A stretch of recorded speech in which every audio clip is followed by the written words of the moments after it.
What's going on, everyone? I hope you are well and you are having an amazing day, afternoon, evening, wherever you are in the world. Today, I want to talk to you about our emotions and why we shouldn't suppress our emotions. Whether you are a child, whether you are a teenager, a young adult, or an adult, it doesn't matter. It is really, really important for you to express, not suppress, your emotions. Why? Because we are allowed, we are supposed to freely express everything that's going on for us. Because we are energy. We have energy around us. We exchange energy in the words, in the smile, in the frowns, in the happiness, in the sadness. We're constantly exchanging energy all the time.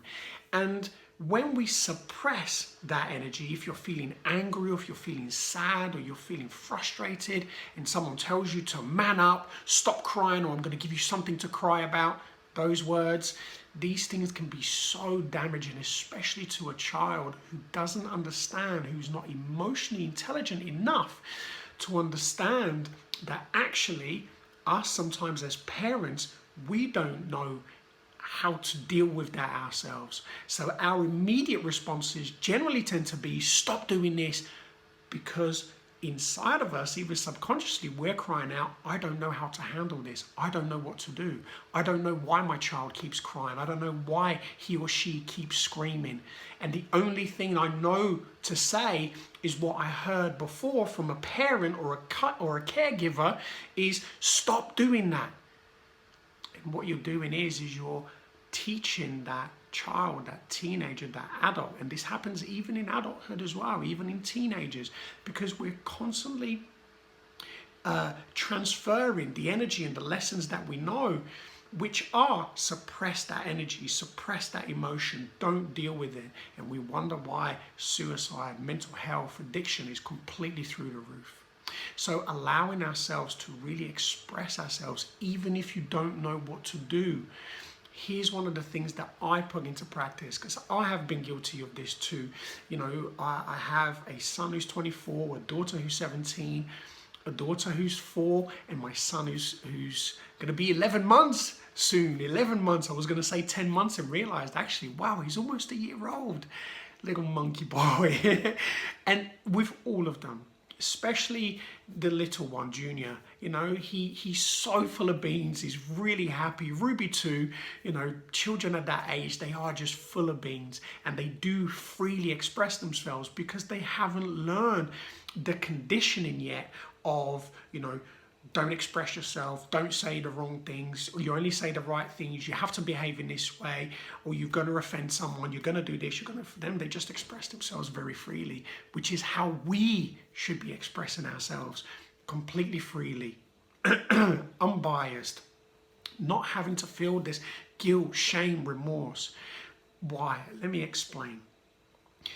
When you tell a child not to express the emotions or the feelings or whatever it is that's going on for them in that moment, you are teaching that child that something is wrong with them, that something is wrong with that emotion, and they should never express it.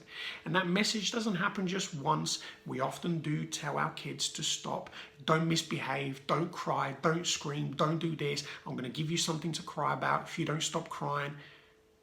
But when we actually stop, even as adults, if we take a moment when those things are about to happen or when they are happening, and take a step back and say, what is it that I can't handle? Is it something that I cannot handle? Is this why I'm telling that child to stop? Because if we then think back even more, this would have been a message from one of our parents, our grandparents, our caregivers, it doesn't matter, is surrounded in our society, where we are told that we should only express the happy emotions, the great emotions.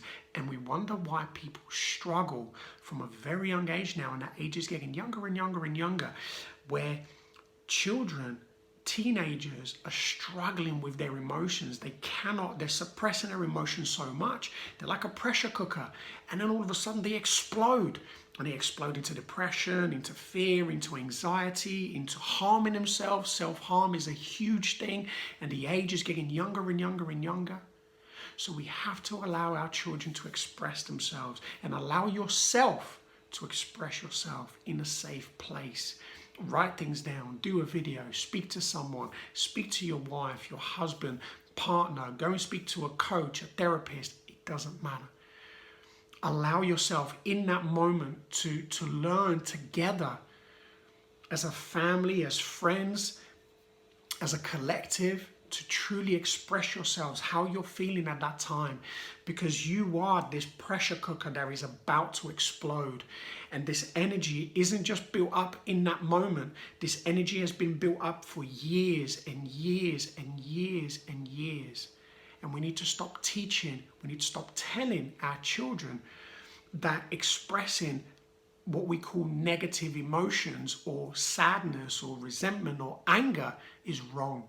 It's not wrong. It's perfectly fine, and it's perfectly normal. Like I said, it's something that I have to practice all the time, because I still work through my old behaviors, things that I was taught, innocently taught, because us as parents, we don't get given books. You know, we're given this beautiful life, and we have to teach it to learn, to grow, to develop, to survive, to thrive. So we just do the best that we can with the tools that we are given. And often or not, they're given by our caregivers, our parents, grandparents, great-grandparents. And we're passing this down through generations and generation. And we often get better, you know, as we're passing things down. But we can take control. We can take even more control and be able to pass this down quicker, better, more effectively, more positively. And when I say positively, not to say that we're just going to channel things that are positive, but positively in a way that we allow our children, our teenagers, our young adults, ourselves to share our emotions freely. And if you're feeling angry at the time, then feel angry, frown and scream. It doesn't matter. Do what you need to do to release that. And eventually you will probably burst into tears and you will cry. And then eventually you might end up just laughing, or you may just want to cuddle. You might just want to hug and just have someone to not say anything to you, but just say, do you know what? Everything is going to be okay. Because it is. Because when you express yourself freely, everything is okay. Because you've allowed yourself, you've allowed that child to have a voice, to be heard. And we do so much work with people. And one of the things that come up constantly, trauma. And also not being heard. When we drill back with people, and when we help them to kind of move forward with their lives, when we find the root, the cause, generally tends to be some form of trauma, and it's always related around our emotions, how our emotions were suppressed, or something happened to us, you know, that we didn't have much of a choice but to suppress that. You know, it may have been abuse, and we were told that if you say something, then this is going to happen. You're frightened. You don't know what to do. What do? You suppress that. And you keep that with you for the rest of your life, or, you know, until adulthood. And then you really start to suffer. You really start to struggle. And all of a sudden, that pressure cooker can't take it anymore. You explode. And then it's not just the one thing. It's everything. Because it's that one lesson, that one trauma that over the years has expanded into something that has become completely uncontrollable. So allow yourself to express, allow yourself to speak freely, allow yourself to feel happy, sad, frustrated, annoyed. I try to do that with the little ones. I do the same with the big ones too. And we have conversations, and sometimes I might say things and they may get annoyed, or they say something to me and I get annoyed. But here's the thing. We talk about it. We try to talk about it. And often or not, 9 times out of 10, we do tend to solve things. Because we talk about it. We don't brush things under the carpet anymore. We don't go to bed with resentment. We always try never to do that.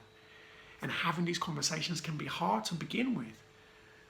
But remember, I talked about it in a previous video. The more and more you share those emotions, the more you talk openly and freely, the lighter you start to feel. You start to feel that calmness, that lightness. You start to feel happier, more fulfilled. So when you do have those moments where you are feeling frustrated and you're angry or you're sad and you just want to cry, you will just cry. You will just feel sad. You will just experience what's going on for you in the moment, and you will not allow that to be a day. 2 days, a week, and then it turns into depression and alcoholism, drug addiction, suicide attempts, whatever it kind of leads into.